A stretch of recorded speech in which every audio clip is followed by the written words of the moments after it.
Be'ezrat Hashem, Naaseh v'Natzliach.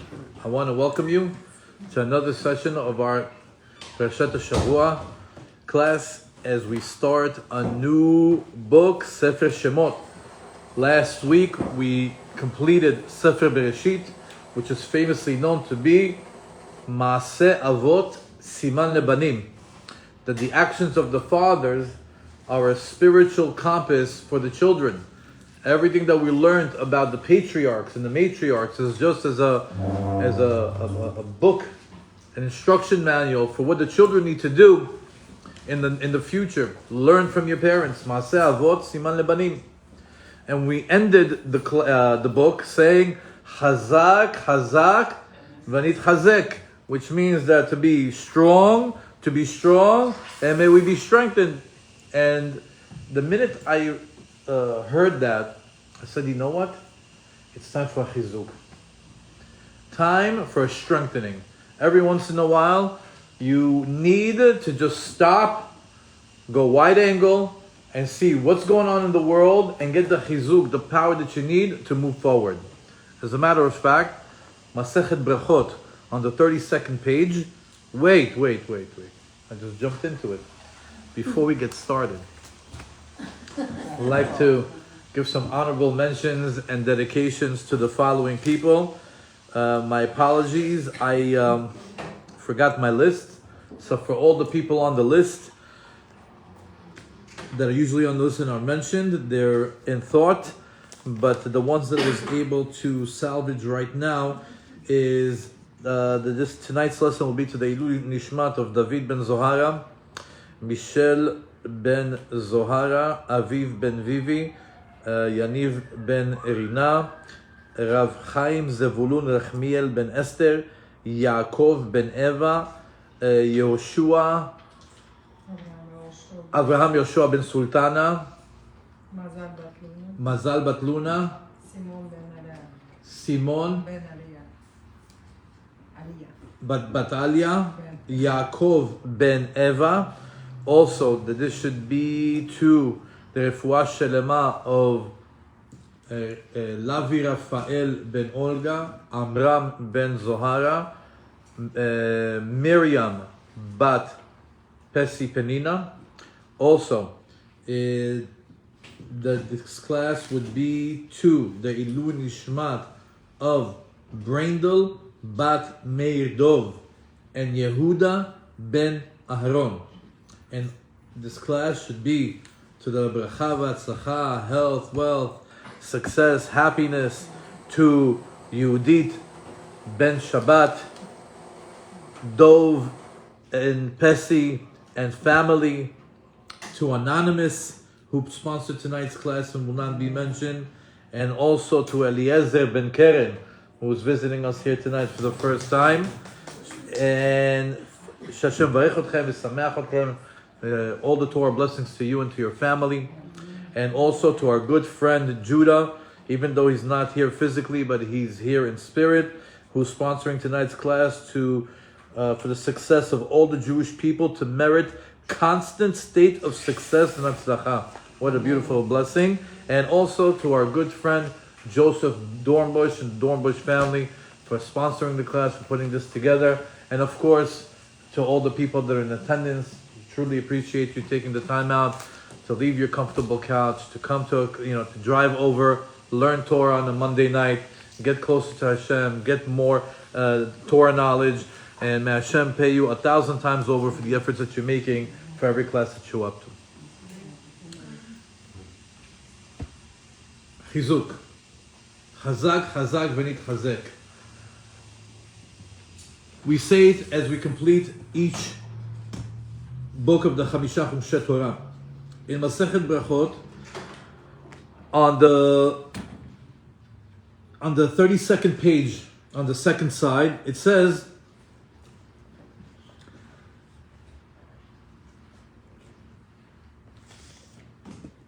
Tanu Rabbanan, Arba'a tzrichin chizuk. 4 activities require strengthening. Meaning you constantly need a renewal of your efforts in order to succeed. if you don't continue, if you don't do a chizuk, if you don't renew your efforts, these 4 things, it's very important that you constantly put an extra effort in order to succeed.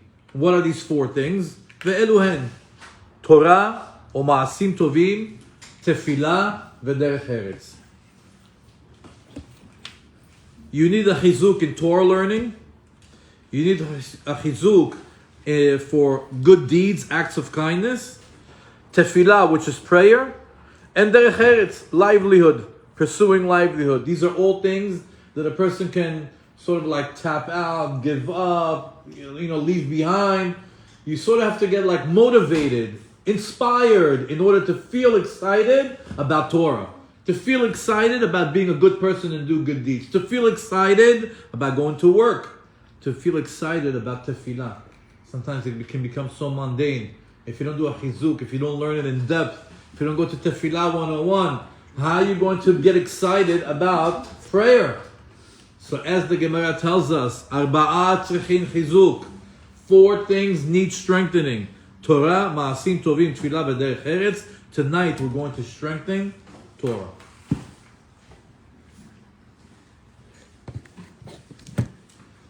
And the reason for it is because if you think about it, we just passed a very intense period. We passed the high holidays, and before we could even just settle down from the 51-day process of the Teshuvah season, Judgment Day, Sukkot, Hoshana Rabbah, before we could even say, back to normal, the war came up. And we were thrown into something else. We didn't have a chance to deflate, to just, move on to the regular transition to regular life. We came into a very intense energy of being attacked, of our people being attacked, of this rise of anti-Semitism, this wave of hate that has come into the world. And just when things just started to not settle down because the war is still going on, we got thrown into Hanukkah and everything that comes along with it. And then here we are, it's the end of Shemot, and you almost have to stop and wait. Can we just collect our thoughts? Can we just, you feel like you're going from one thing to the next, Sometimes you have to step out and just get refocused, realign, and see what's important over here. What are we going through? And what do I need to be strong for in order to deal with what we're going through? And what do I need to be strong for to continue ahead? And this is what we're going to do tonight's chizuk. Because it's a very big question. The question tonight is, can a Jew thrive in a toxic environment? We are right now living in times where there's a lot of hatred, there's a lot of things that are grabbing our attention. And none of it is positive. Most of it is negative. Responsibility to Torah, mitzvot, and ma'asim tovim. I constantly have to be learning. I constantly have to be engaged in acts of kindness. And I also need to grow in my spirituality. But it's so difficult with everything that's going on. And also it's very important where you live and what your surroundings are. So can you thrive as a Jew today? So I'd like to learn a Rambam with you to start. It comes from Hilchot Deot, 6th chapter, 1st section. And this is the text, I'll translate it. דרך בריאתו של אדם להיות נמשך בדעותיו ומעשיו אחר רעיו וחבריו. It says the way that a person is created, his nature, is that he's drawn by his thoughts and actions, by the thoughts of the actions of his friends and his colleagues. Noheh kemинהג אנשי מדינתו. He also acts according to the people that he lives around. The city, the state, the country that he lives in, he acts like them. לפיכך, therefore, צריך אדם להתחבר לצדיקים. That's why when a person is so impressionable from his friends, close friends, colleagues, people that are not so close, and even just from the environment that he's in, a person has to make it a point to connect to tzaddikim, connect to the righteous, וליישב אצל החכמים, and to make sure that he finds a seat next to the wise people and sit next to them. Tamid, always, כדי שילמד מעשיהם, so you can learn from them. Because if you don't learn from the righteous, if you don't learn from the wise, you're going to learn from your friends. You're going to learn from TV. You're going to learn from social media. You're going to learn from your environment. And distance yourself from those that walk in spiritual darkness, so you don't learn their ways. And if you find yourself that you're living in a land, that the land's action are wicked, are bad, are terrible, USA, Europe, the whole planet, right now, and its people are not going in the ways of straight and narrow and the just, he should go and find a place where there are righteous people that act properly and are going in the ways of Hashem, and to be around them. This is a halakha from the Rambam. To summarize, your environment affects you as an individual in your thoughts and your actions, the way you carry yourself, and you are going to, people are impressionable. You are going to get affected or infected by the people that are around you, good or bad. So if that is the nature of a human being, it's better that you put yourself around the righteous, because there you'll be safe, there you'll learn the good that you need for your life, and there you'll learn the right, proper way of life. Tzaddikim will show you the way.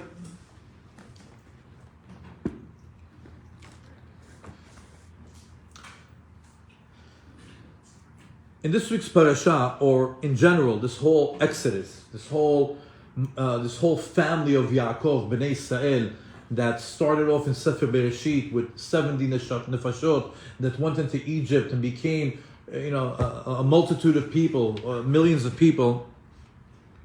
We go from the Bnei Israel, from a close-knit family of 70 to millions of Jews in Egypt. It's a big switch between the family of Bereshit to the Jewish people of Shemot, right? Before we knew them by name, all of a sudden we have a nation. Now, how did it start? This is very interesting, because tonight I'd like to give several, if not many, examples of people that have been in toxic environments and how they came out, how they fared. Is it possible to be in a toxic environment and be successful? Is it going to be your detriment? Is it going to be something that is going to be the end of you? Is it something that's going to be a little bit good, a little bit bad? Let's just see who we can learn with, and then we're going to turn the lens, we're going to turn the focus on ourselves and see where we stand today in our environment. If we go to Perek Mem Hey, Pasuk Yud Zayin to Chaf Aleph, the story begins there. It says, Vayomer Paro el Yosef, Emor el achicha, zot asu. Paro gives instruction to Yosef, and he tells him, tell your brothers, this is what you should do. First observation that I'll make over here. Notice Paro, an evil tyrant king, telling a Jew what to do. Right away you have to see, like somebody telling a Jew what to do. Nevertheless, we'll continue. Vayomer Paro el Yosef, Emor el achicha, zot asu. Do this. Ta'anu et berichem ulechu vo arza Kenan. Load up all your livestock and come over to the land and come from the land of Canaan. Ukchu et avichem v'et batechem uvo elai, and take your father and all the household and come to me. Ve'etena lachem et tuv eretz Mitzrayim, and I'll give you the best part of Egypt. Ve'echlu et chelev haaretz, and you are going to eat from the fats of the land. V'ata tzuvita zot asu, chul lechem et Mitzrayim agalot et apechem shechem satem et avichem vatem. Gives more instructions on how to transport his entire family over. Ve'enechem al tachos al kelechem. Don't worry about your old furniture. Don't worry about your dinner table with 15 chairs. Don't worry, we got good furniture in Egypt. Don't worry about everything that you can leave it behind. All the best of Egypt will be given to you. He's enticing him. Come over. Life will be good. You'll have the best furniture. You'll have the best homes. You'll have the best land. ויעשו כן בני ישראל, ויתן להם יוסף עגלות לפי פרעה, ויתן להם ציד על הדרך. And they listened to the instruction of Paro, and they came to Egypt. Why? כי טוב כל ארץ מצרים לכם יהיה. The best part of Egypt is going to be yours. Now, once they get back home, what is going to be the reaction of Yaakov Avinu? So in Perek Memvav, Pasuk Chavchet, it says over there, Ve'et Yehuda shalach lefanav vayavo arza Goshen. Yaakov says, if we're going to move down to Egypt, I'm going to send Yehuda ahead of us to go to Yosef in order to this place called Goshen. And they called it Goshna. Why is it Goshna? If the place is called Goshen, why they called Goshna? Why did they put the hay at the end? Because he told Yehuda, go put hay in Goshen. Go put Hashem in Goshen. Go open up a yeshiva in Goshen. If you're going to come and bring the family, right? We need a Torah center where we're going to teach the kids. Where's going to be the kindergarten, the first grade. Where's going to be the shtibel. Where's going to be the yeshiva, the kollel. Open up a school. Then we can move over there. And I always say, whenever you make a move, you got to follow these instructions. When you move somewhere, it's not because you got a good deal on a mansion. Oh, I got a 6-bedroom mansion for $350,000. Oh, really? And what about a Jewish area? Jewish area, run-down house, 1.3 million. No, it's not a good deal. I'm going to go live where there's no Jews, but I have a mansion. No, it doesn't work like that. You have to, when you decide to make a move, you have to find, is there a good school? Is there a good shul? Is there a good supermarket? Those are the top 3 things. The cost of the house, Hashem will take care of that. When you move, the most important thing, is there a school? Is there a shul? Is there a good supermarket? We have over here that Yaakov, is it just me or is the AC off? You're more than welcome, because otherwise we'll fall asleep. I'm gonna, if you don't mind, it's going to be very, people are going to get tired from this heat. So we see that Yaakov says, before we move to a foreign environment, to a foreign land, what are we going to do? We open up a yeshiva. If you read Rashi in Pasuk Chavchet, it says over there, Leorot lefanav, it says over here, Letaken lo bel Talmud shemisham tetzeh hora'ah. He went over there to create a yeshiva, that from there there'll be instruction for his children on how to live life.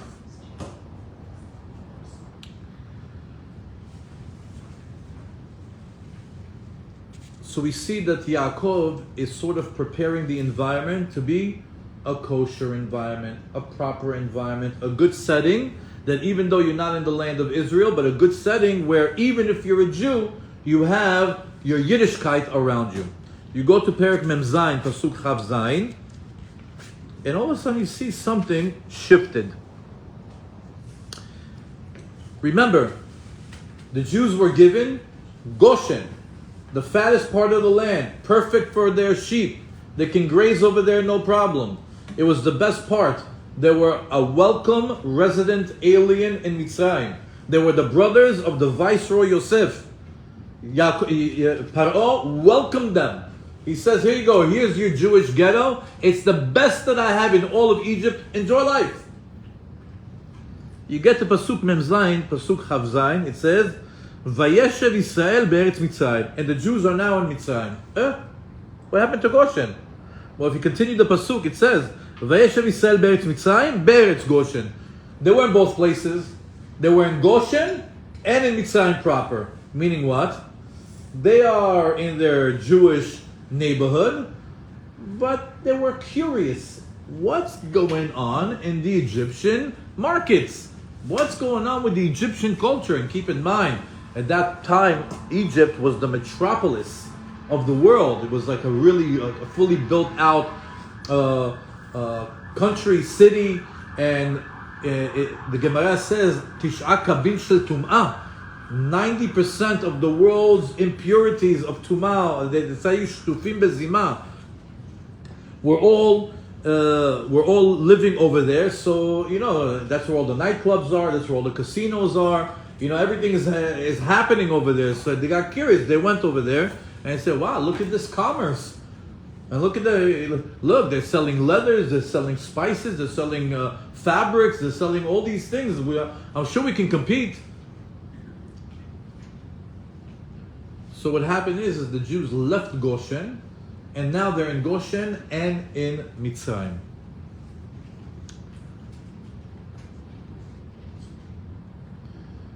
The Farshei Pshat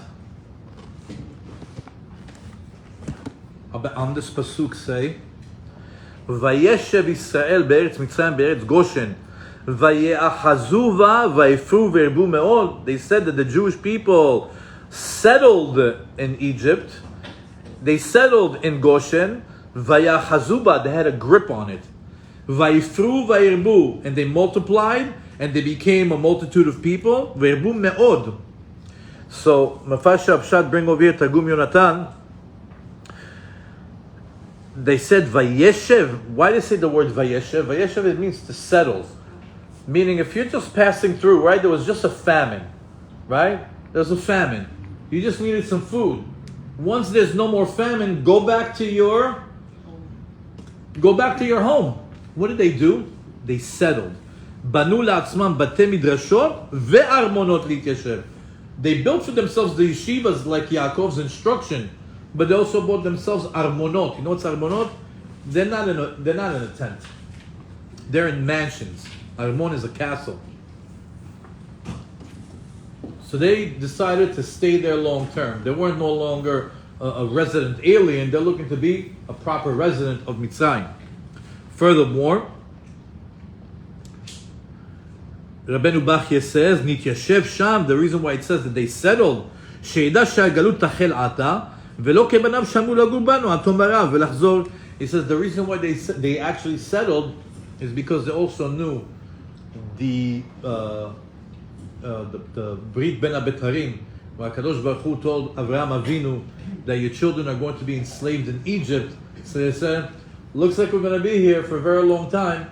In Brit Abetarim it said 400 years we'll be slaves in Egypt. Might as well set up shop. So Vayeshev Yisrael be'eretz Mitzrayim, they knew that the galut started, the exile started. We're going to be here for some time. Let's settle in. The word vaye'achazu, they had a grip or they had a handle in Egypt. It says lakhuba ahuzat karka ubatim, that they settled and they took over real estate and they built homes.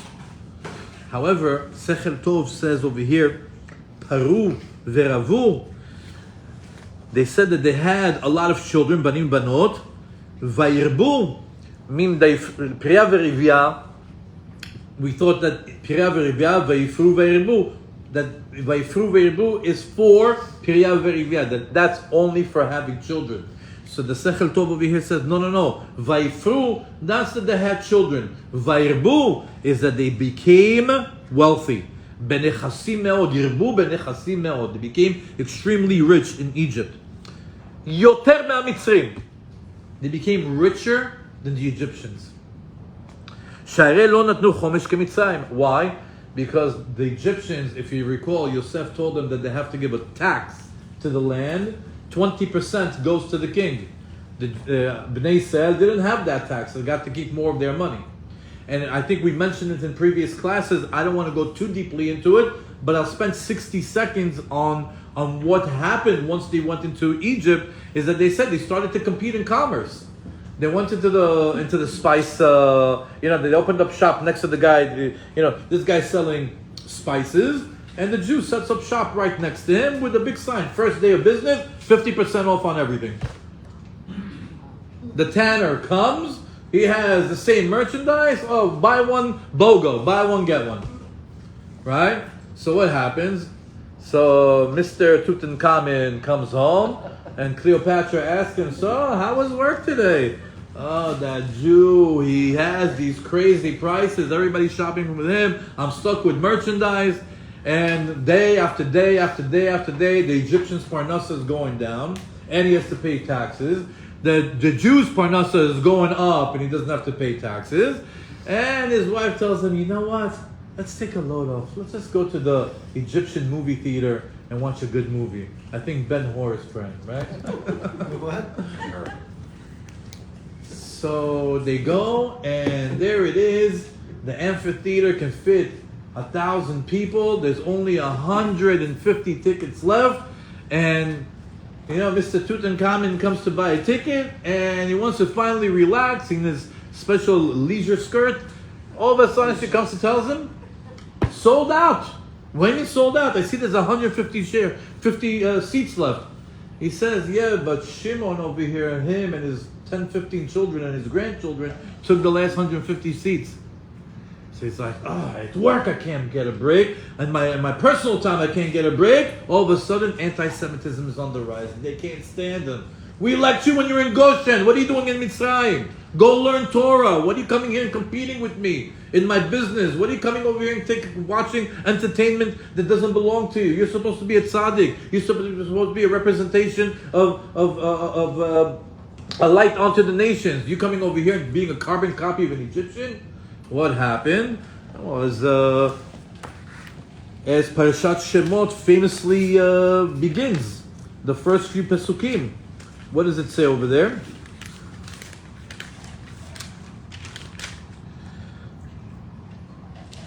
Hava nitchakema lo, pen yirbeh v'aya kitrei milchama v'nosav gomu asanenu. So it says over there, let us deal shrewdly with them, lest they increase. That's it. You gotta give him opposition.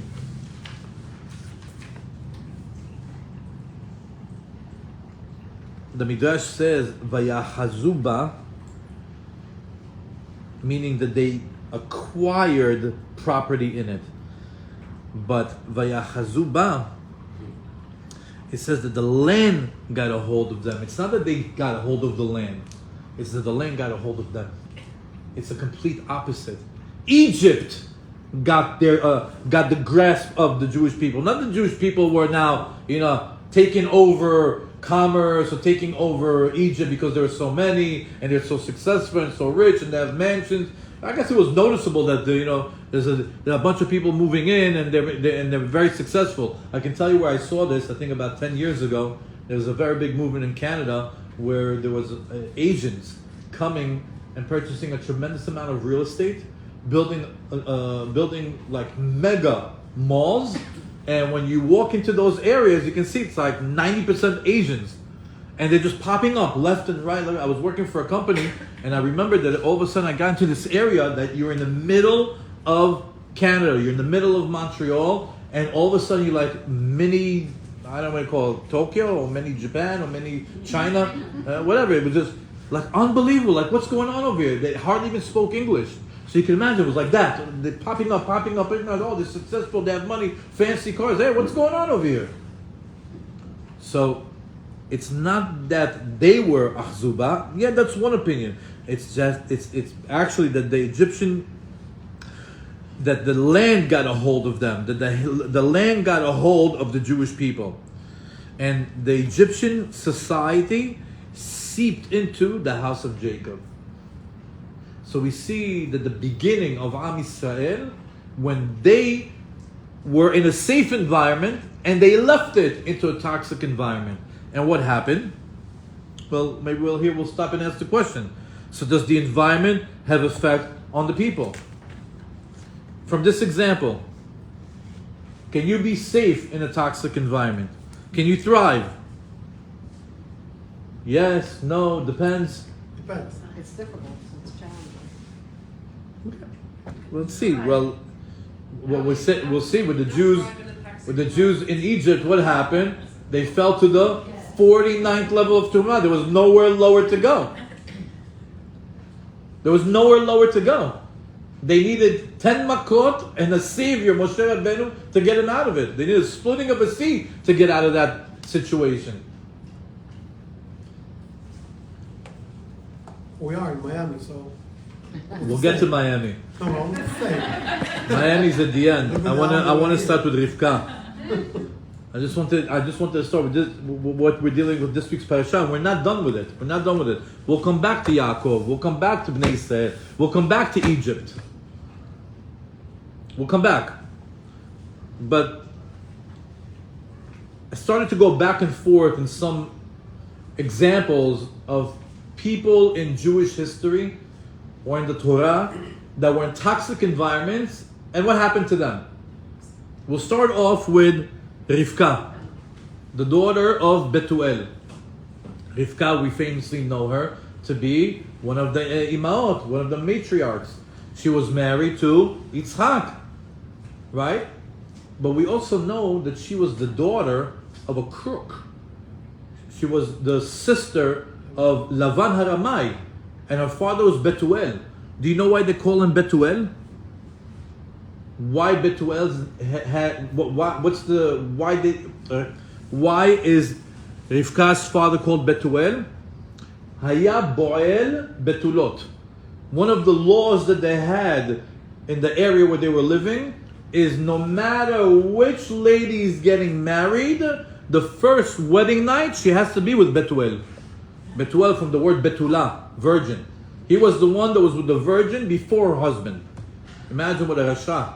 And Lavana Arami, I mean, we spent classes upon classes of how what type of a crooked individual and a convict and a murderer Lavan was. So imagine, that's your brother, that's your father.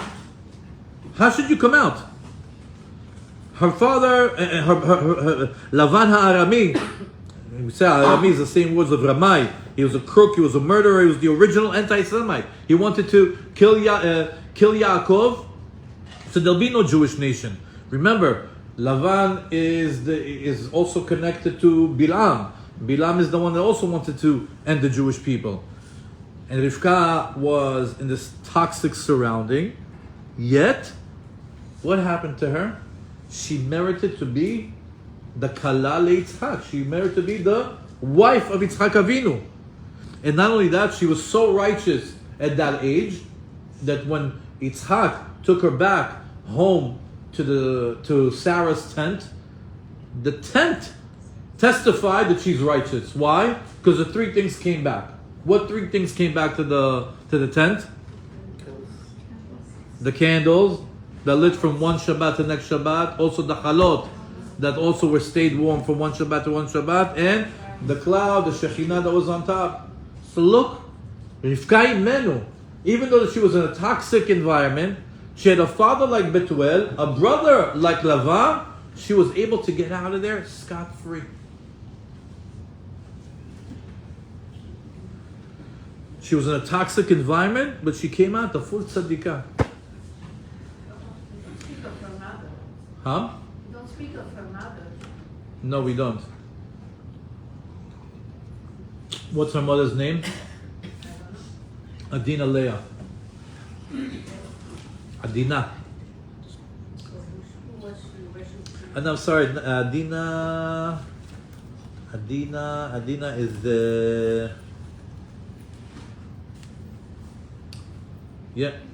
She's not Rachel, I'm sorry, not Rachel's mother. Leah's mother's name is Adina, sorry. Let's move on to another character in Sefer Bereshit, is Yosef HaTzadik. Remember, Yosef HaTzadik, to get this title of a tzaddik, to be righteous. I mean, how many people in the Torah have the title of tzaddik? Well, Noach. Noach was a big tzaddik, right? Noach was a big tzaddik. Yosef HaTzadik. That's it. That's it. So we see, it's not so simple to get that title. And where was Yosef HaTzadik? He was in the middle of Egypt. Egypt, what would you say about it? Egypt is known as Ervat Haaretz. What's Ervat Haaretz? They say that Adam HaRishon was so big that when he laid down, he covered like a large part of earth. He was like his size was so big.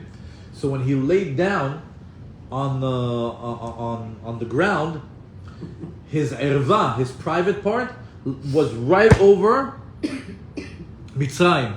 And because of that, it's called Ervat Haaretz. And not only that, it says that in the Gemara, the Tish'a Kabin Shel Tumah, again, 90% out of 100% of the world's impurity of Tum'ah was in that place. The people, the Egyptians, were Shtufei Zimah. Shtufei Zimah, they were lewd, they were indecent, they were vulgar, they were immoral, they were filthy. Very, very bad environment on many different levels. So imagine that Yosef was in that environment. That all this, again, like I always said, like imagine Las Vegas to the billionth power, and he's the only tzaddik there. Above and beyond that, the personal, daily, enemy that he has, which was Eshet Potifar, the wife of Potifar that chased him every single day. He said it many times, that she tried to seduce him with different outfits, with different haircuts, with different perfumes, with different makeup. And she chased him even in jail. And what about Potifar himself? The homosexual, that he's the one that first, he was the first one that wanted Yosef. That's why he brought him into the house. Meaning Potifar was the first problem, and then Eshet Potifar. What a toxic environment. And not only that, he's gorgeous. He's beautiful. You can't get your eyes off of him. Could you imagine how much attention he has to deal with on a daily basis? And yet it says over there, Lo chata, he didn't sin. So here we are and have another example of a person who's completely in an environment where you're the only good person, you're the only Jew in all of Egypt, and you're being challenged by your environment, by your master and your master's wife, even in jail, in the pit, they're bothering you, and you have every reason to say, you know what, let me just give in. If I give in, I'll be rich, I'll be comfortable, I'll have a high position in society. I mean, if he would have given in, he would have had the easiest, best life. He didn't. He didn't. Toxic environment still stayed Yosef HaTzadik. And by the way, in the merit of him protecting the Brit, the entire Am Yisrael protecting themselves from arayot, from the illicit relationships in Egypt. Meaning that the entire time that the Jewish people were in Egypt, which is a total of 210 years, there was not one time that a Jew went with an Egyptian. I'm sorry, there was only one time. It was Shulamit Bat Divri. Shulamit, where the Egyptian tricked her. She thought she was with her husband, but it was basically the Egyptian officer came in very early, like 3-4 o'clock in the morning, and he woke up her husband and said, "Go." So, being scared for getting beaten up or getting in trouble, he got up and he left. His wife didn't recognize. He went back inside. He was with her, and from there she got pregnant with the Megadef. Later on in the desert, we have an individual that blesses Hashem. He screams out to Hashem and he blesses him and he blesses him and he blesses him, right?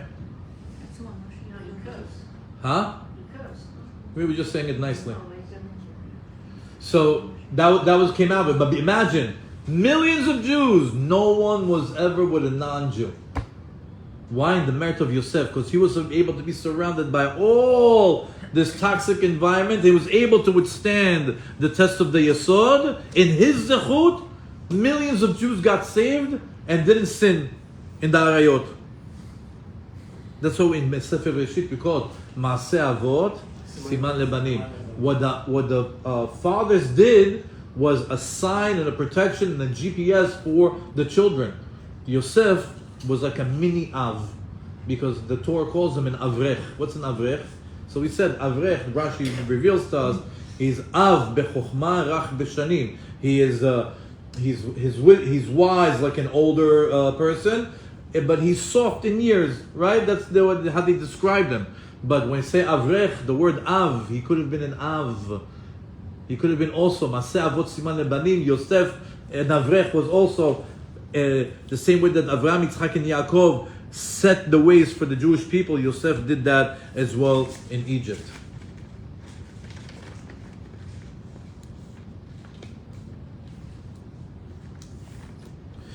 So what was the secret of Yosef? To be in a toxic environment and be a tzaddik? What's his claim to fame? What's his formula? I want to copy paste so I can be successful like Yosef. What's his secret? So we mentioned it in the previous class. I'll mention it again. Vaya, there's a pasuk that we say right before Shirat Hayam, right before the Jewish people, right before Hashem split the sea for the Jewish people. We had that song that the Jewish people sang, and the first pasuk over there it says, Vaya, and we sing it every day in Tefillah, we sing it on Shabbat. It says, Vayar Yisrael et hayad gedola. I have, thank you. Yeah. I'm collecting if anybody wants to. It says, Vayar Yisrael et hayad gedola asher asa Hashem b'Mitzrayim. It says that during the time of the splitting of the sea, Israel, Yaakov Avinu was there. Vayar Israel, and he looked down. Israel saw that the sea splitting for who? For Yosef's bones. So it says, Vayar Israel et hayad gedola, the big hand, asher asa b'Mitzrayim. So we said, what's hayad gedola? Yud is 10, Dalet is 4. He saw the Yad, he saw the 14. We know that Yosef, at the age of 3, started to learn Torah with his father. He learned 14 years with Yaakov. And why 14 years? Because it's the same 14 years of education that he got from Shem and Ever. Before he went to Lavan, even though that his parents sent him to go get a shidduch, he says, wait. If I'm going to live with Lavan Arami, I need to upgrade myself. I have to educate myself. I have to deal with just crooked people. So what did he do? He's checked himself to the yeshiva of Shem and Ever, and he learned there 14 years. Why did he go to the yeshiva of Shem and Ever? Because Shem lived through 2 very toxic generations. Which ones? Dora Mabul and Dora Palaga. So Shem says, I can give you the education that you need to live with crooks, to live with people shabushchatim.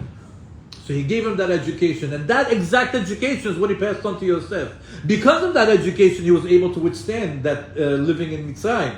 So when he saw that the sea split for Yosef, Vayar Yisrael et hayad gedola. Israel Avinu, Yaakov Avinu saw in the merit of the 14 years of education, the sea split. So what saved Yosef in the heart of Mitzrayim? His Jewish education. 14 years of Jewish education. There's a famous story of the Tzemach Tzedek that was brought to my attention by my daughter this Shabbat. And then wouldn't you know it, as I'm preparing the class, it pops up. So in her merit, I'll share it with you guys. Also, ironic to anyone who's learning with us the Tefillah 101, we said Et Tzemach David, right? In the Tefillah class, we said Et Tzemach. And we're talking about the sprouting, Matzmiach Ken Yeshua. And we said Tzemach is the name of who? Of Mashiach. And over here we're learning about Tzemach Tzedek. Everything is, like one word all of a sudden has so much depth. Okay, the Tzemach Tzedek, when he was a child, he comes over to Rabbi Shneur Zalman Miladi, Baal Tanya, which today is your site. Also the Rambam is your site. Also Rabbi Yaakov Abu Chatzera is there, is your site. Also Rabbi Shapira. Also Rabbi Mazuz. Also Rabbi Meir Shapira. I think.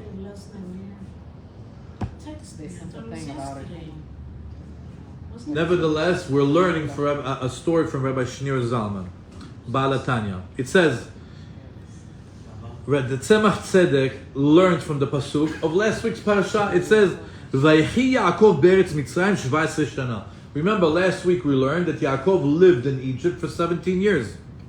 Baal HaTurim says, "Yaakov Avinu chai et 17 shana tovim be'oto b'Mitzrayim."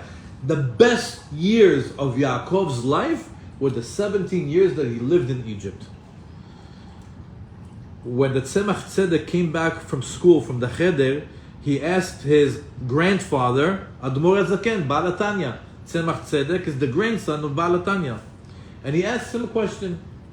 הייתכן שיעקב אבינו בחיר האבות יהיה מבחר שנות חייו 17 שנה שגר במצרים ערוות הארץ?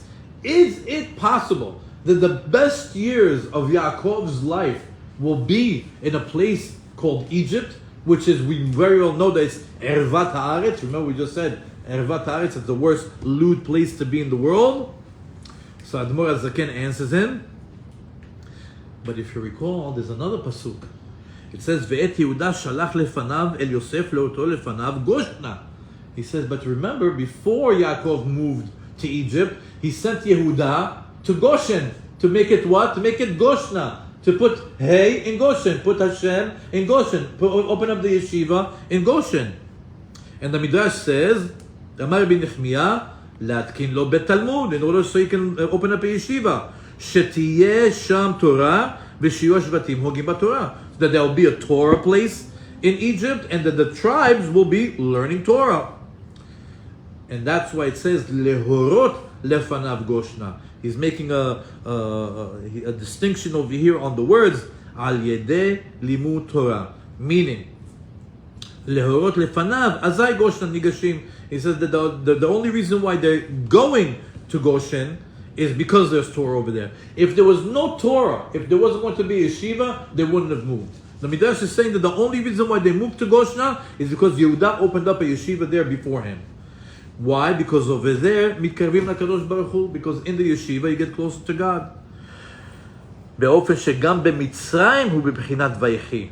He says that when you have a Torah center, even in a place of ערוות הארץ, then you could be ויחי. You can have a life.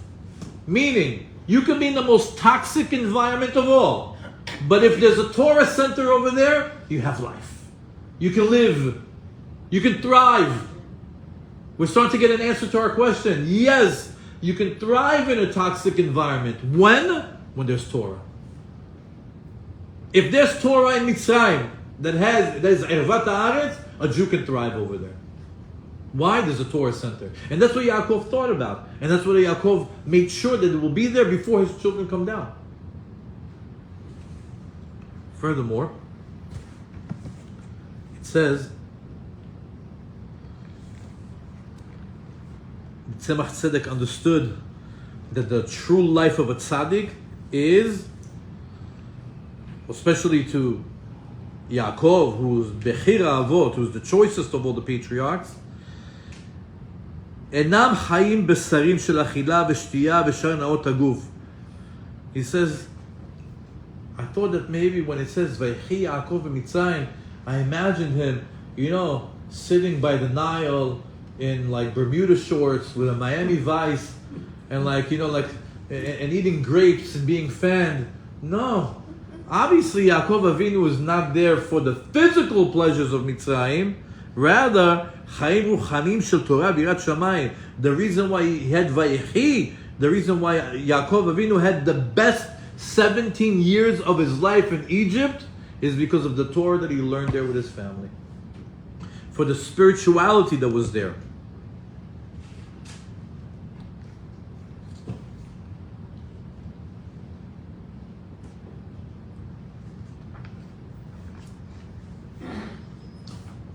Admor HaZaken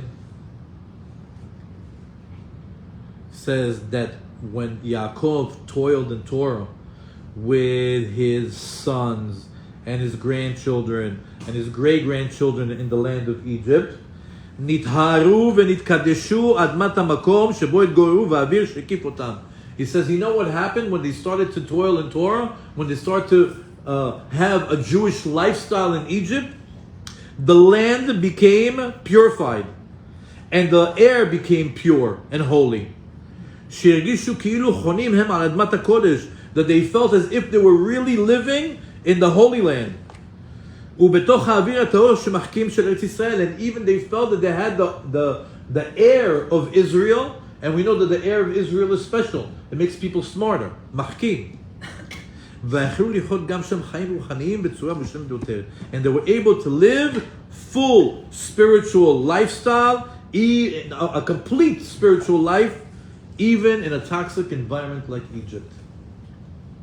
Meaning this is not in theory, but it was actually in practice that Yaakov, his children and his grandchildren learned Torah, and it had the same effect.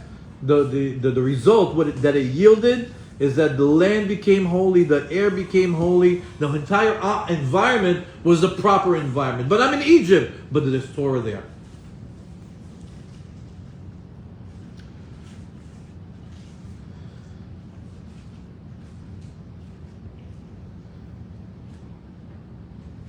That's fine if we just finish off Parashat Vayechi and we go home.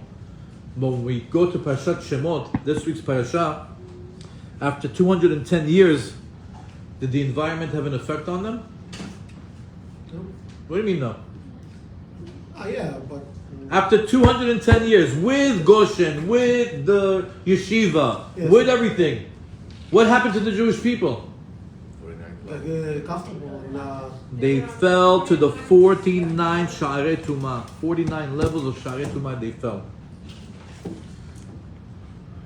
They went to the lowest level, lowest spiritual level that a person can reach at that time was the 49 level of Tum'ah. The Jewish people were there.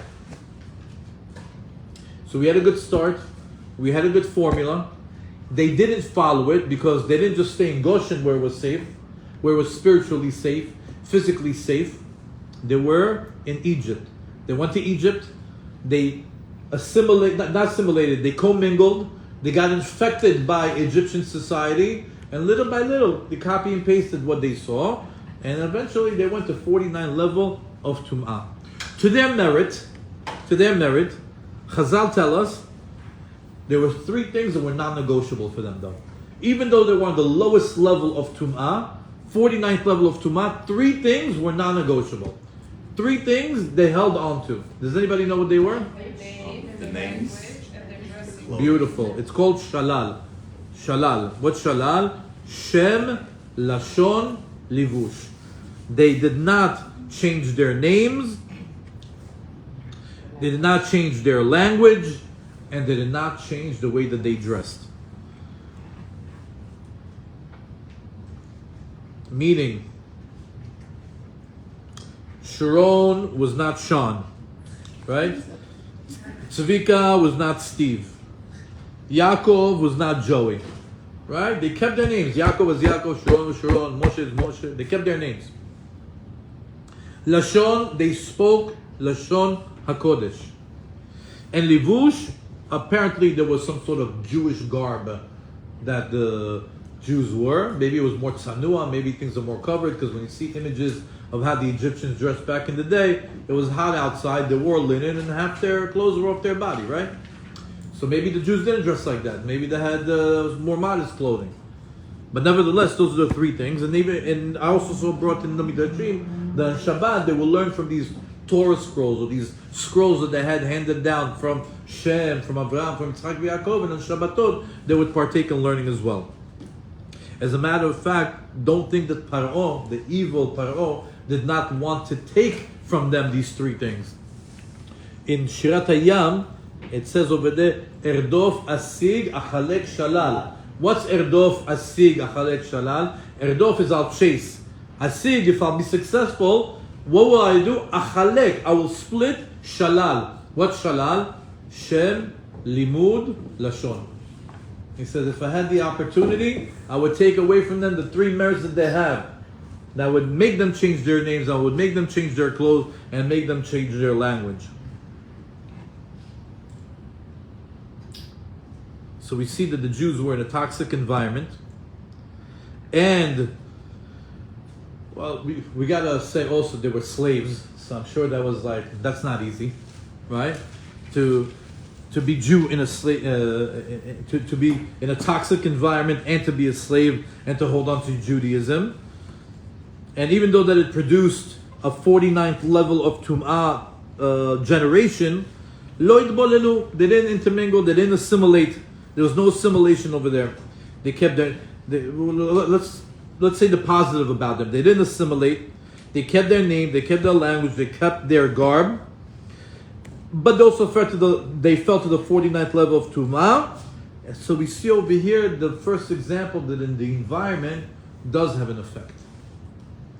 The environment does have an effect.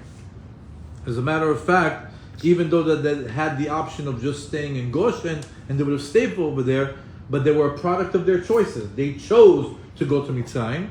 When they went to Mitzrayim, they fell to the 49 levels. so if they stay like in Goshen, basically It would have not happened. it won't happen. No.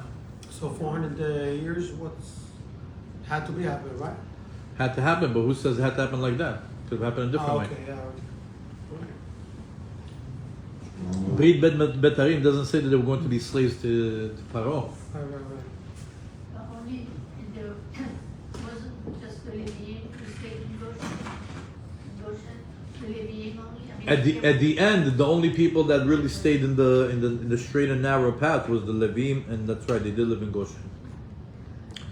We just finished the story of Hanukkah just a few weeks ago. What happened there? We were in our environment, right? But they came into our environment. They intoxicated our environment. The Romaim came to Israel, came to the Holy Land, and they said, the Yevanim, we want to stop your simcha. We want to stop your joy, we want to stop your happiness. How is it? Because simcha is Rashi Tevot, Shabbat, Milah, Chodesh, and the Hey stands for Chamisha Chumshe Torah.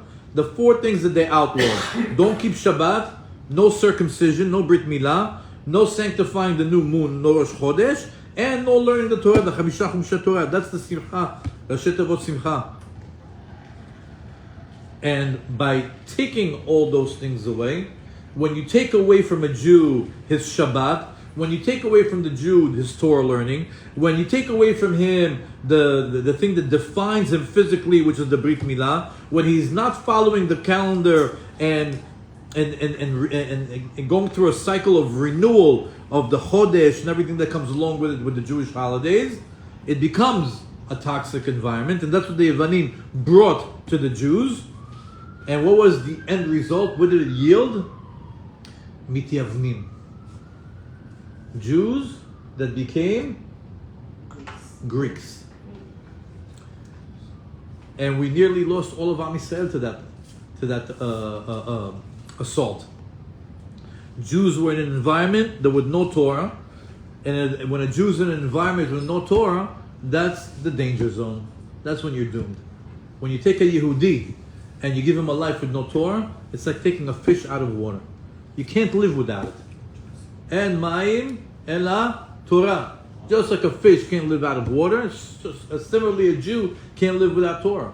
Because the minute you take the Torah out of a Jew, he immediately becomes what? A mityaven. He becomes like the Goyish environment that he's around. Yes? Why does it say in Kemach in Torah? That's something else. I'll tell you later. It's in Pirkei Avot. I'll tell you what it is. So we see over here that the Mityavnim brought their toxic environment to the Jewish people. It worked to the point that we were left with one family that was left over. Could you imagine? Almost extinction. Look what danger zone, what a toxic environment for Jews to be in an area, in a reality where they can't practice their religion. They turn to be like the Gentiles and to do what? And they become like Mityavnim. And what happens? We can literally disappear. If you recall, Rabbi Eliyahu Dessler from Bechtav Eliyahu explained to us Galuyot, explained to us about exiles. What happens in exiles? That Hashem plants us among the nation that represents our spiritual failure in the world.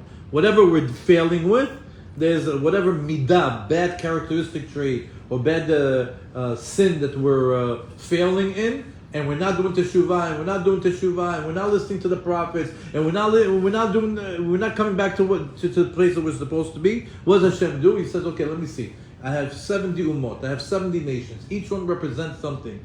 You are right now sinning in the sin that this ummah represents. So I'm going to make you live with them. You like this sin so much? Go live around the people. This is it defines them. As we know that the Ishmaelim is stealing, the children of Edom is killing. Remember the whole time when that Midrash of Hashem offering the different nations the Torah, and it says, what does it say over there? Oh, can't steal. That's our strength. Oh, we can't murder. Our blessing is that we live by the sword.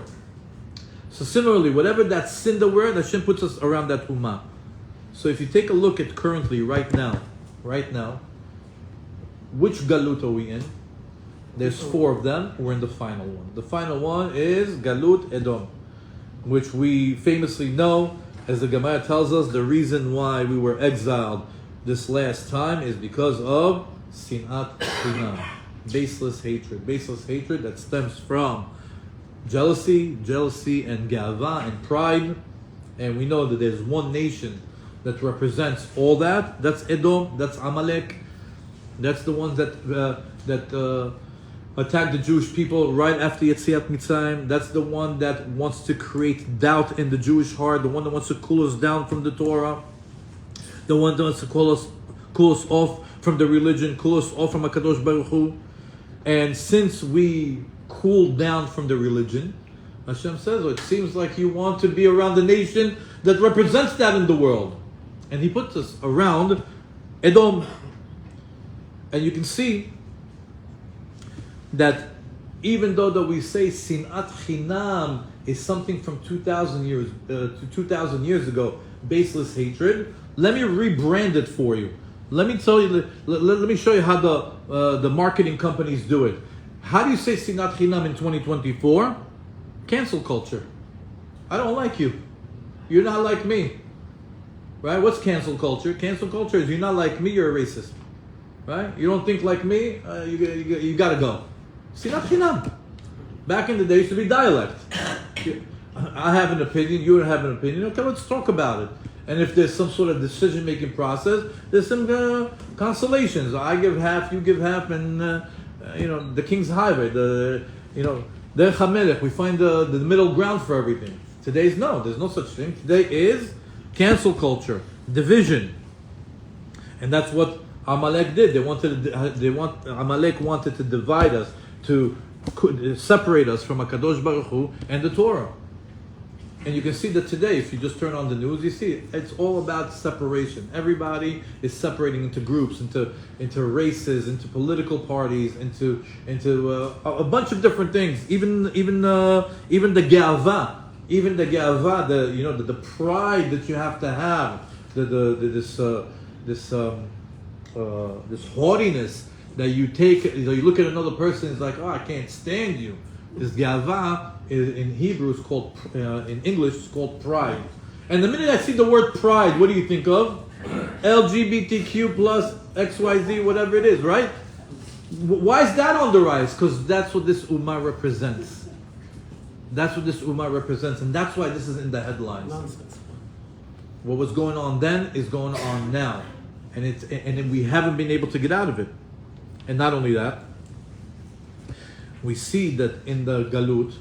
And so again, I'm going to use an old statistic, but I don't know, maybe the newest statistic is a little bit better, Be'ezat Hashem, or Baruch Hashem. But we know that the last polls that were taken a few years ago of the Jewish nation, of the 14 million, is that 80% were secular and only 20% were religious.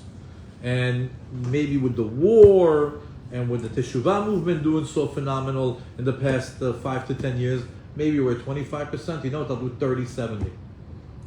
Right? Because even the ones from the war, they're not fully religious. Maybe they're mitchaskim, maybe chozim b'teshuvah, maybe they feel a little bit more connected to their Judaism. Their journey has started. Okay? Be'ezat Hashem. They should be matzliach.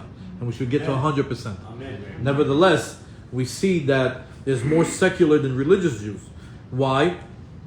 Because assimilation, the silent killer of the Jewish people, is in full effect around the world, especially in America. Numbers in America have reached 70%. We saw the graph, I think, in one of our previous classes where we were saying the percentage of Orthodox to Reform and to conservative, which I would just give like roughly 20, 40, 40, right? 40 Reform, 40 conservative, and 20% was religious. And that's what happens when Jews are in toxic environment. That's what happens. That's what happens for 2,000 years when you're not living on your land and you're in Europe and when you're in the Middle East and you're in America and all of a sudden you have that harsh statistic to deal with. So there's a toxic, so can you thrive as a Jew in a toxic environment? Hard to say nowadays, right? So it's nice that we can look at other people as a reference point, but the most important thing is to look at ourselves. Think about yourself right now. Stop and think of your environment. Think of our environment. Here, us here. We live in Hollywood, Aventura. We live in Florida. That's definitely not Eretz Yisrael, right? We live in America. As far as the 14 or 15 million Jews, half of them are in the diaspora. Half of them are in Israel. 70 to 80% are secular. They're not religious. How do we look on paper? How did we do living in these environments? Were we successful at keeping our Yiddishkeit? I can tell you from personal experience that I have more secular friends than religious friends. My friends love everything that is Goyish. They love. They love all the TV shows. They love all the sports. They love everything that has to do with Goyish lifestyle. They are all about it. The minute you mention, come to shul, oh my God, they like start to, they lock up. Maybe next week, I promise you in 2 months, I got a deal after my trip. What did I say? What did I tell you, my dear Jew? To come to shul? To come to Friday night dinner? What, to come do a minyan in the morning, maybe? They lock up.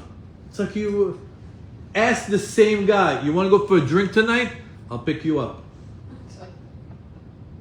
They'll tell you, I'll pick you up. What happened?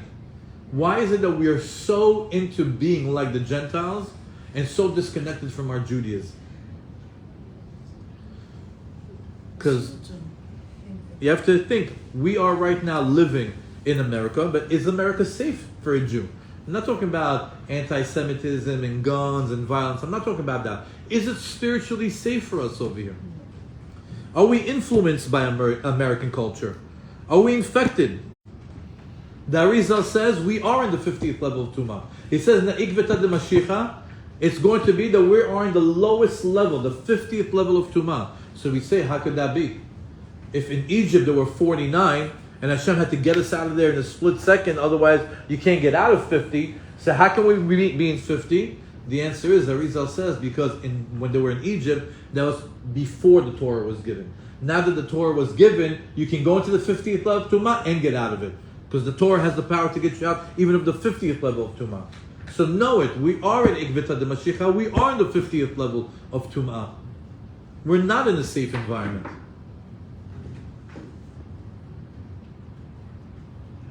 But yet we're comfortably numb.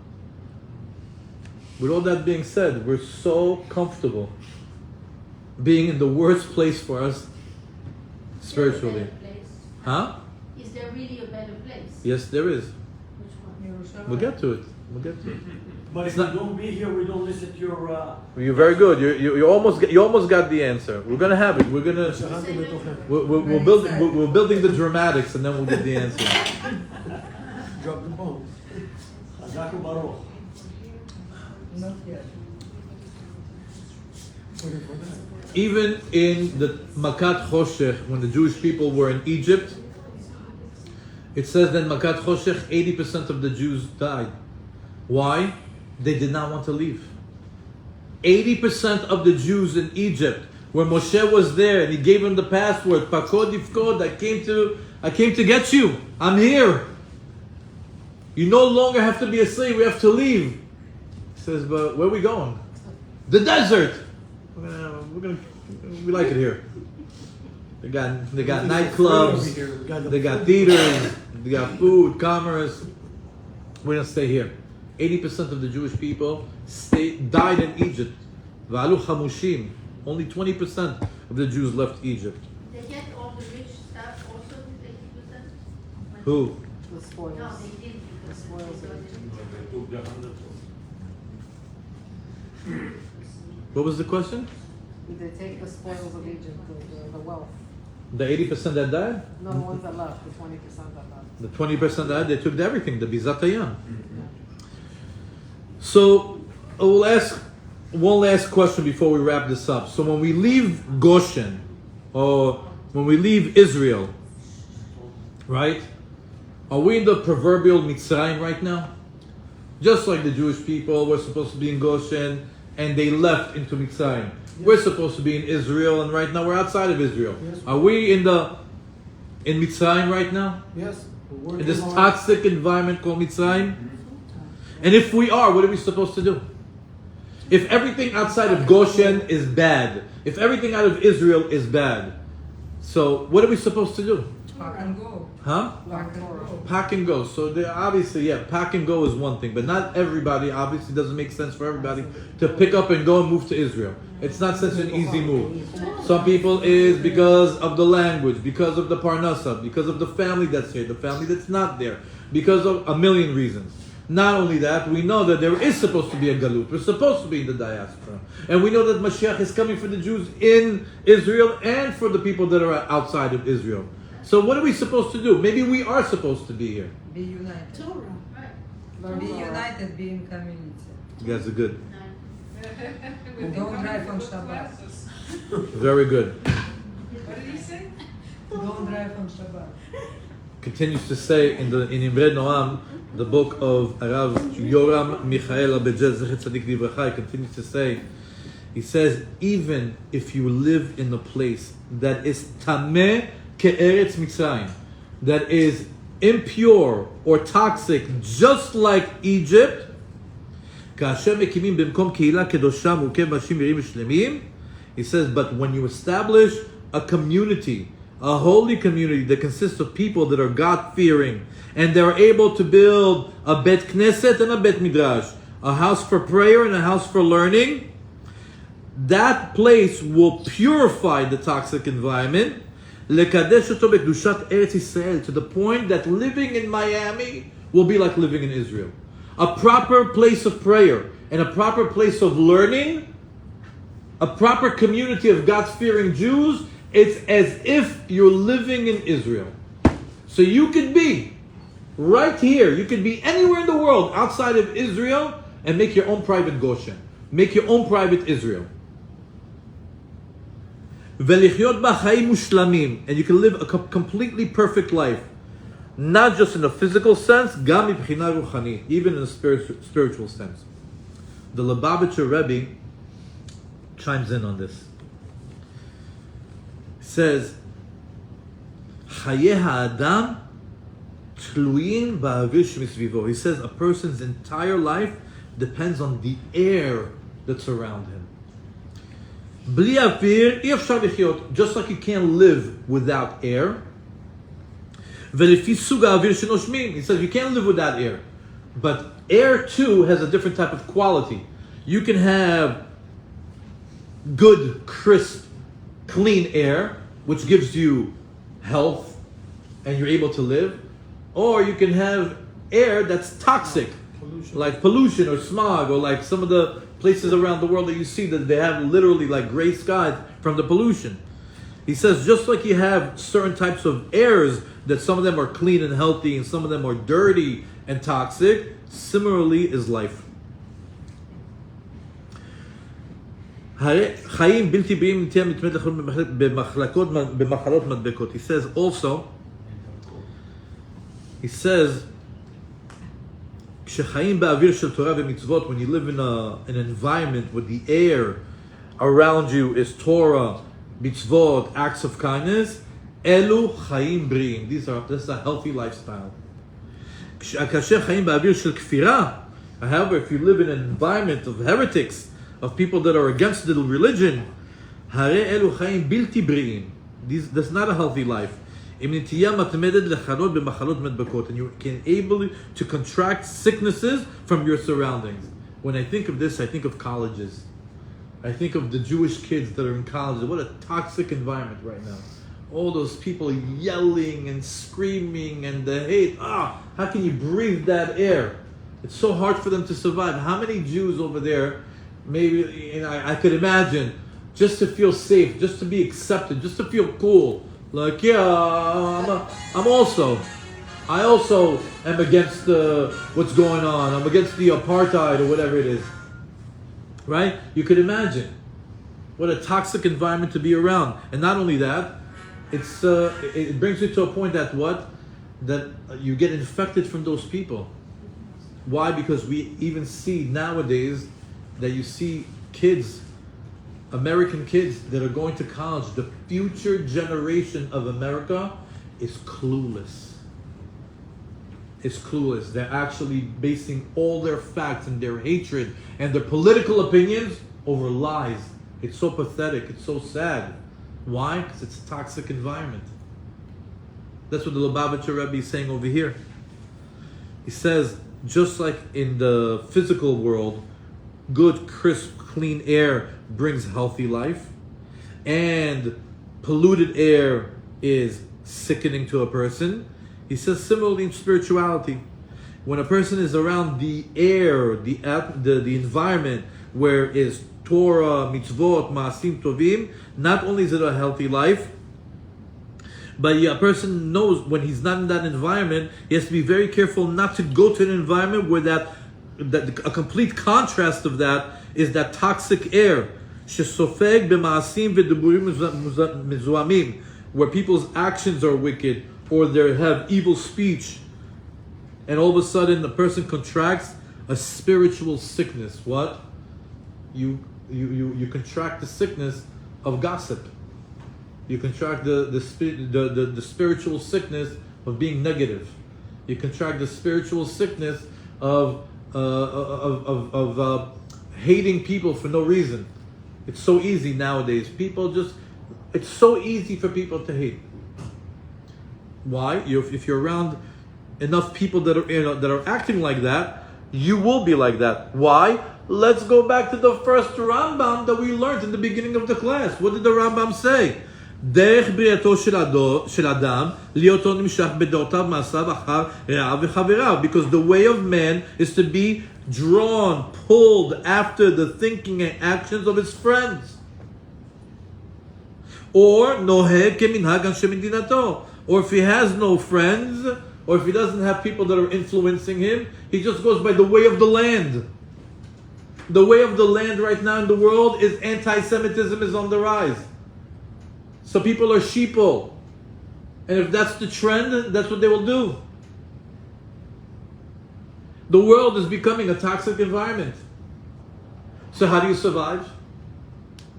Only with Torah. Only when you have your Goshen. Only when you have your private Israel, your community, your people, your classes, your chavruta. Only when you have that, that's your clean air. That's how you survive. We're supposed to be here. There's an avodah over here.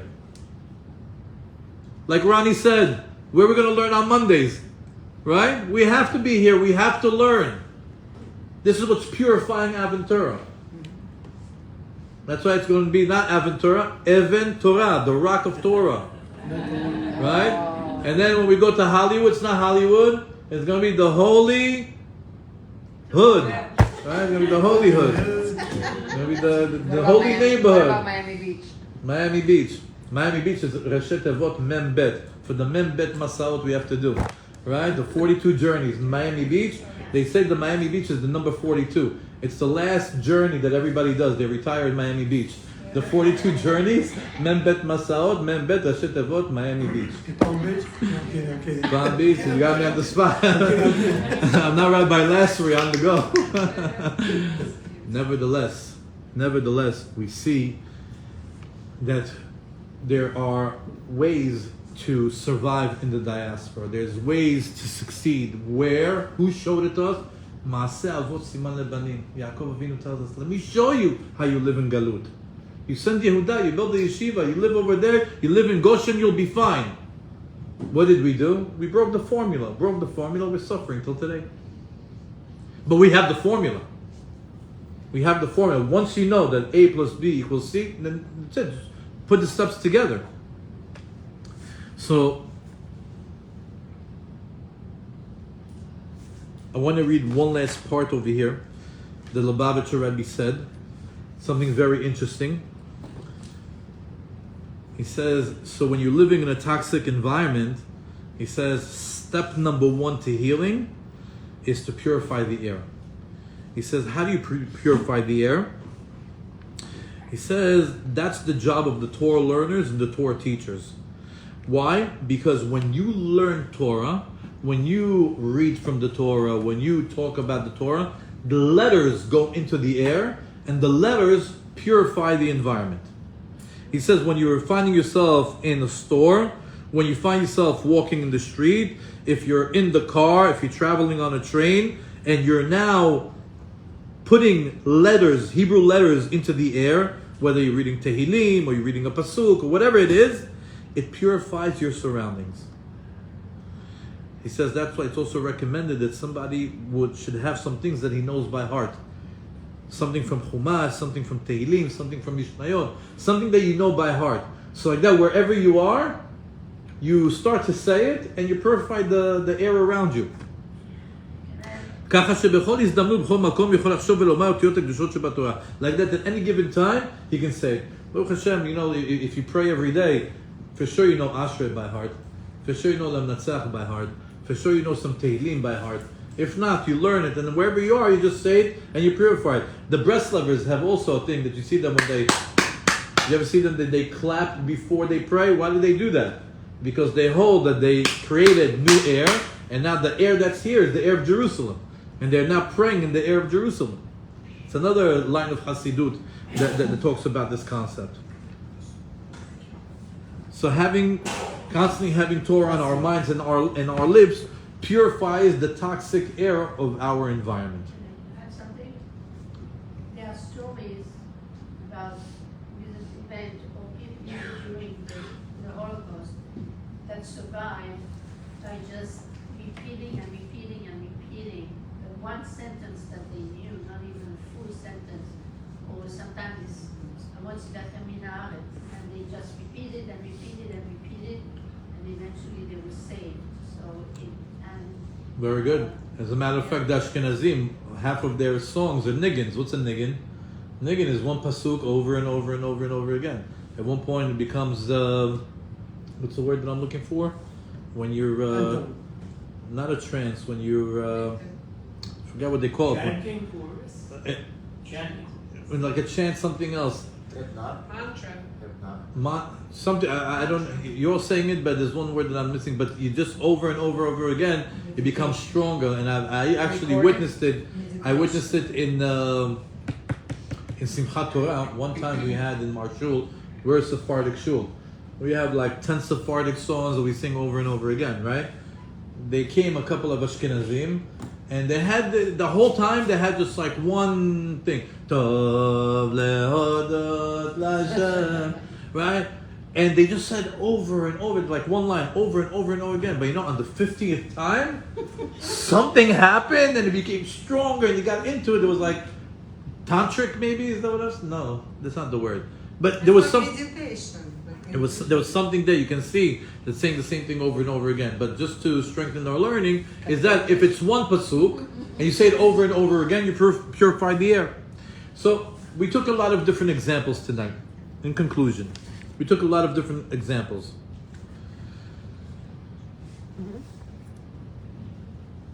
And knowing everything that we just learned tonight. So where are we in the Jewish meter of history, right? We took all these examples from other times of Jewish societies, but let's just see. In 2024, do we have the quality of the Jews that were on the 49th level of Tum'ah, of Shem, Lashon, and Livush? Do we have that? Yes. Really? Kind of. Kind of. Not one of them changed their name. Not one of them changed their clothes. Not one of them changed their clothing. Can you say that about the Jewish people today? The answer is no. 80%, a good chunk of the Jews, even the ones that are religious, if they're not like with peot or whatever it is, they have the goyish haircuts, they have the goyish fashion, and they have even the goyish names. So you see that in 2024, we're not as good as the Jews in Egypt. Not only that, in 2024, we're on the 50th level of Tumah. They're on what? 49th level of Tumah. In 2024, we are close to, what's our statistic? In Egypt, we said 80-20, right? That 20% left Egypt, 80 died in Makat Choshech. So I said, like up to a few years ago, we had the same thing. And not only that, we know that the final Geulah is going to be like the first Geulah. If we don't do the right thing and people don't have like a mega teshuvah movement, history is going to repeat itself. Only 20% are going to make it. And then you got to ask yourself, am I part of that 20? Am I part of that 20%? We're talking about the story of Hanukkah. What was so bad about the Jews of Hanukkah? Mityavnim. What's Mityavnim? Greeks. Mityavnim is that they assimilated. How are we doing on assimilation here in America? All-time high, more than ever. Close to 70% American Jews are in assimilation. Take a look at just Google yourself, you'll see the numbers over there. People come to America and the American dream is to end up with Christina or Maria. Half of the Israelis are married to non-Jews. Half of the Reform or the Conservatives are no longer, they have a Hanukkah bush and a Hanukkah bush. It's a Christmas tree and a Hanukkah tree all together put in one, right? Christmas. Kids will get. Now, You want to do this now more next week? I don't know. That's what they call it. the four exiles, if you take a look at it, Egypt was 210. We had the exile of that lasted for 70 years. Our final exile that we're in right now is over 2,000. Statistically, compared to every other generation, we're beating everyone in the negative sense. Just so we can crystallize who we are and where we are, where we stand compared to everyone else. Ikvita de Mashiach is a rough time to be in. It seems like we have it the hardest, but it doesn't feel like it. Why? Because we're comfortably numb. Goyish life is so comfortable, right? Goyish life is so easy. All you have to do is just watch TV, veg out, get fat, do nothing. You have to do nothing. You have to get up in the morning to pray. You have to pay 5 times the price for your burger, right? You can go to the beach whenever you want. You can like all the sports, right? You can eat all the candies. You need to really want it personally to be Jewish, right? You really need to want to be Jewish to be Jewish. Otherwise, there's no way. You're just going to be like a carbon copy of your next door neighbor. You need to want your personal Goshen. You need to. If you don't want it, it's not going to happen. If you don't want to be Jewish, if you don't want to have this protection of Goshen, then you're going to go to Mitzrayim. You're going to end up in Mitzrayim. Because Mitzrayim is all around. We're a speck on the globe, Israel. We're a speck as a nation. We're less than 0.5% of the world's population. It's 9 billion. We're 14 million. It's so easy to be like them. You really need to want to be. And the funniest thing is, we're the chosen nation. This is like the VIP club, the royal family. This is like most people want. This is like the 1% that you should want to be a part of. It's like having a Powerball ticket, a winning Powerball ticket in your pocket, and you say, "No, I don't want to cash it in. No, thank you. I don't want to be Jewish. I prefer to be like everyone else. I don't want to be a billionaire. I want to be like a regular Joe."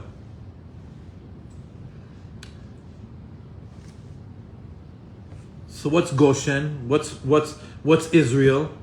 Here in Miami, here in America, there in Europe, there in Timbuktu, anywhere you are. How do you make Goshen? So you need Torah classes, you need Torah studies, You need Torah lifestyle. You have to have Torah on your lips. And that's just to survive. Because we're in a ikveta de Mashiach. That means just to survive, you need to have that. If you don't have that part of your regular diet, it's going to be very, very difficult for you to be spiritually successful as a Jew. And ironically, this is what's going to keep you safe in these trying times. We see that with all the things that are going on, when you see all these things and you just like sometimes, I don't know if it ever happened to you, that you watch so many crazy videos that you just turn off the phone and you throw it. Like, what was that? I put it on the side. It's like you throw your phone away. It was like, I can't believe I just saw all that. I can't believe that's what the world is like. You throw the phone away. What's going to protect you? Only a Torah life. It says in the Gemara, in Ikveta de Mashiach, on this time, it says, Yeti velo echmineh. What's Yeti velo echmineh? It says, Yeti, let Mashiach come, velo echmineh, but I don't want to see that generation.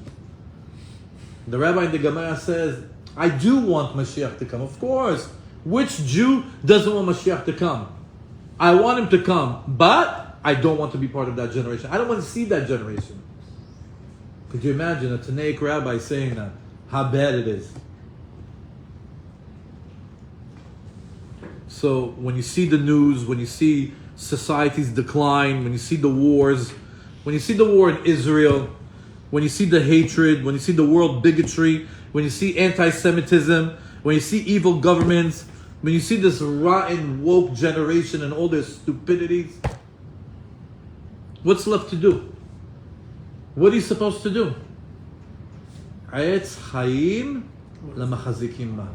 It's a tree of life to those that hold on to it. What's the tree of life? Torah. Maim Chaim. Said, what's Maim Chaim? And Maim and a Torah. It's just like water is life, so is Torah life. As we say, Torah emed v'Moshe emed. The Torah is true, and Moshe's words are true. Just like we said that Bereshit is Maaseh Avot Siman Lebanim, that the whole book of Genesis is a GPS for the children. The parents gave us an instruction manual of how to manage or how to navigate our lives once they're gone. Sefer Shemot is Sefer Abanim. We see that Sefer Shemot starts off with the names of all the children because it said there's no more Avot. There are no more children. Ve'ele Shemot Bnei Israel. These are the names of the children of Israel.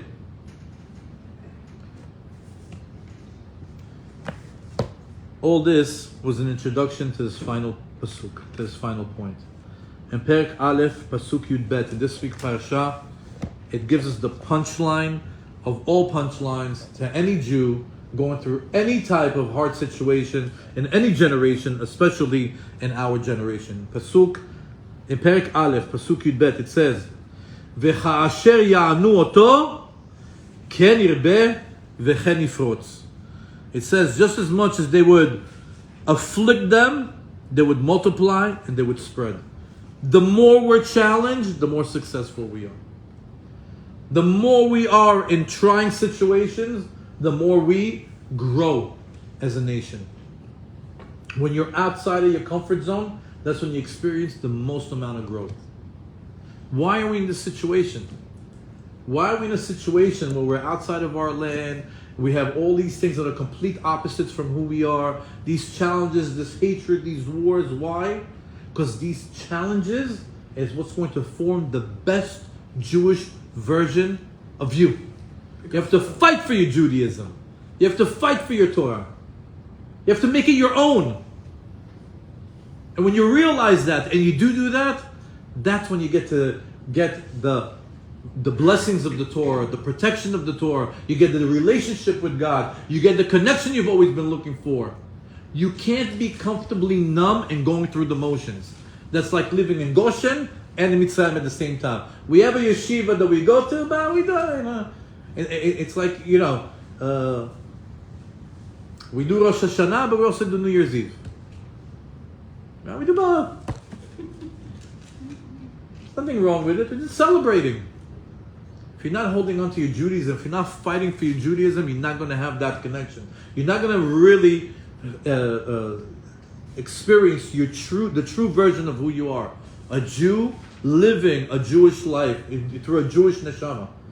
It's a completely different experience. And when you're, doing it halfway, you don't get those results. It's 1 step forward, 10 steps back. 1 step forward, 10 steps back. You never feel like there's any gains.